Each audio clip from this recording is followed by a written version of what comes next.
Good afternoon, friends. It's Kathy from Pretty Girls Play in Dirt, and today I wanted to come out and kind of say goodbye to some of my garden areas. It's the last week of August here in Georgia, and it's been a pretty hot and wet summer, so things grew pretty nicely. But over time, things like especially your annuals will start to dry out, look rather spent. For example, these zinnias, they were very nice in the beginning, but you know, the time has just come to get rid of them. They're kind of dried out and looking rather leggy. And so it's time to just kind of prune the garden for the last time. This time of year, I don't add any annuals or anything like that. I just pull out what's bad and throw it away and plan for next year. So some of my annuals are kind of dried up, so you want to go through your garden and maybe deadhead those or pick them up. But these, like here, my black-eyed Susans, I usually get enjoyment out of those up through Thanksgiving, because here in Georgia, we're zone 8A, and we usually can garden well into the first week of November. Sometimes Thanksgiving will have blooms.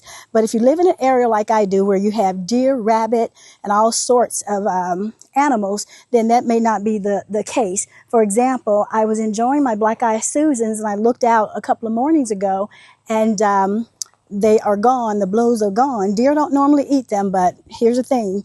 When they're hungry, they'll eat anything. For example, they don't normally eat these. These are sun patients. Like, they didn't eat any of those, but they were kind of hungry, so they found some and they nipped the top off. So these are annual, so you know, I don't worry about them. I just plant them again next year.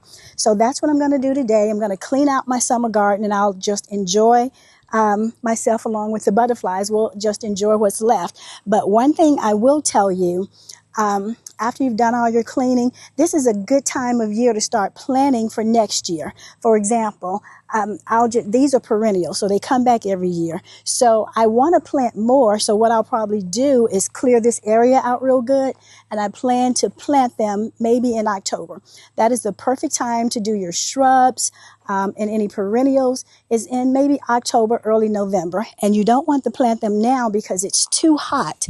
So anything you plant now, it won't really take root. It'll just kind of burn up. So wait until October to plant those sort of things, and they'll be nice. The roots will have time to get established, and they'll be real nice for you come next spring. Okay, so that's all for today. So get out there and say a sad goodbye to some things, and just know that gardening goes year round. So if you're pruning and cleaning up, you should also be planning for the next gardening season. Maybe planting some collards, I think, for the fall veggies, and all of your shrubs and bushes and things like that. You can plant the end of October, early November, before the frost. Okay, have a great day, and I'll see you soon.